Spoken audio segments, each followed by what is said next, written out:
বন্ধুরা, ভারতে plane crush হওয়া বা বর্তমান এটা সাধারণ হয়ে গিয়েছে, এটা জেনারেল হয়ে গিয়েছে। কারণ ভারতে যে কত প্লেন ক্রাশ হচ্ছে সেটা মানুষ 1 মাসের পর, 2 মাসের পর, 6 মাসের পর, বছরের পর প্রায় খবর পাচ্ছে এবং দেখছে। এবং সেই প্লেন ক্রাশ হওয়ার ফলে কত ক্ষতি হচ্ছে, কত মানুষ মারা যাচ্ছে বা কত জিনিস ক্ষতি হচ্ছে সেগুলো দেখছে মানুষ। তার সাথে আজকে আপনারা দেখতে পাচ্ছেন আজকের এখনকার যেটা খবর, আসামের জোরহাটের এয়ারপোর্টে একটি ইন্ডিয়ান এয়ারফোর্সের প্লেন সেটা ক্র্যাশ হয়েছে। ইন্ডিয়ান এয়ারফোর্সের প্লেন ক্র্যাশ হয়েছে, সেটা কিন্তু সাধারণ কথা নয়। কারণ যে প্লেন দিয়ে দেশকে রক্ষা করা হয় বা যে প্লেনগুলো দিয়ে আমরা নিরাপত্তাকে খুঁজি, যদি কোথাও সেই ধরনের কোনো ডিজাস্টার আসে, সেই ধরনের কোনো মুসিবত আসে সামনে, তাহলে এই প্লেনগুলো দিয়ে কি করা হয়, আমাদের রেস্কিউ করা হয়। মনে করেন সেনাকে নামানো হয়, সেনাকে ওঠানো হয়, বা যে জায়গায় সেনা থাকে সেই জায়গাতে মাল পৌঁছানো হয় এই প্লেনগুলো দিয়ে, এই ধরনের প্লেনগুলো দিয়ে। আর এই ধরনের প্লেনগুলোর এই অবস্থা আপনারা দেখুন।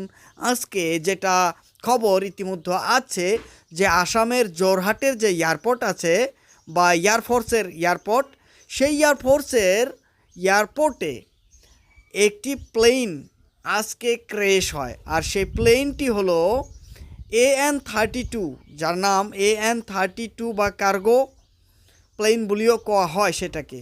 এবং এই কার্গো প্লেনটি আপনারা দেখছেন 32 ক্রাশ হয়েছে। এটা যখন জোরহাটের এয়ারপোর্টে ল্যান্ডিং করা হয় তখন এই সিচুয়েশন হয়েছে।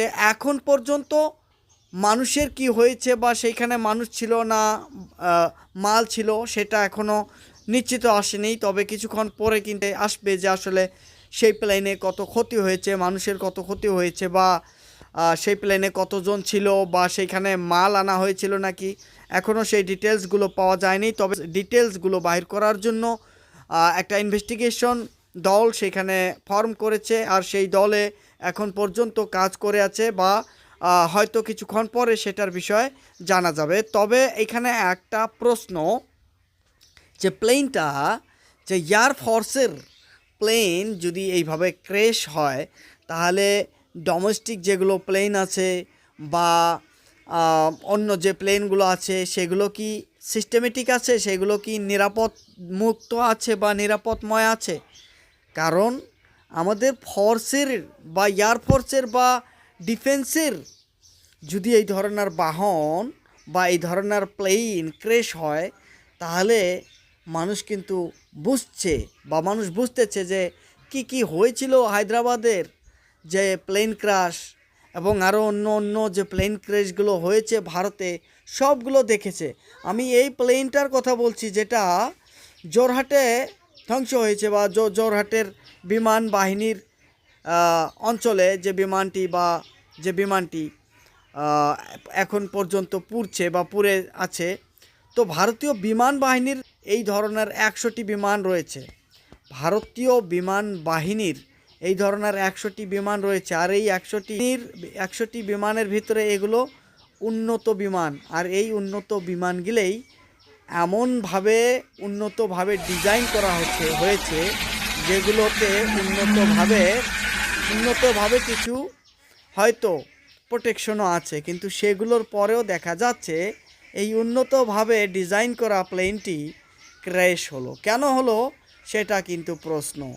বা এটাকে কি কোনো জানবুঝকার, মানে কেউ বুঝে সুঝে করলো, না অন্য কোনো প্ল্যান এইখানে আছে, সেটাও একটা চিন্তার বিষয়। কারণ এই প্লেনগুলো আপনারা দেখছেন, এই প্লেনগুলো এতভাবে ডিজাইন করা হচ্ছে, বানানো হয়েছে। এই প্লেনগুলো প্রায় 40 থেকে 50 জন সেনাকে কিন্তু নিয়ে আসতে পারে বা ল্যান্ডিং করতে পারে বা এক জায়গা থেকে আরেক জায়গায় নিয়ে যাইতে পারে। এবং যদি মাল দেখা যায়, মালেও বহুত এরকম 20 টন বা 30 টন বা 40 টন সেই রকমের একটা সিস্টেম আছে যে অত টন মালও নিয়ে যাইতে পারে। এবং এই যে প্লেনগুলো এইভাবে ক্র্যাশ হয়েছে এবং হচ্ছে, সেগুলোর কি কমির কারণে হচ্ছে সেটাই কিন্তু প্রশ্ন। ক্রাশ হচ্ছে, আর কি কারণে হলো সেটা এখনও জানা যায়নি। তবে আপনারা আমাদের সঙ্গে থাকুন এবং আমাদের এই ধরনের খবর পাওয়ার জন্য আমাদের খবরটা ফলো করে রাখুন। আপনারা দেখতে পাচ্ছেন জেটা মিডিয়া নেটওয়ার্ক। নতুন আপডেট পাওয়ার জন্য আমাদের চ্যানেলটা ফলো করে রাখুন ইউটিউবে এবং ফেসবুকে। থ্যাংক ইউ, ধন্যবাদ সবাইকে।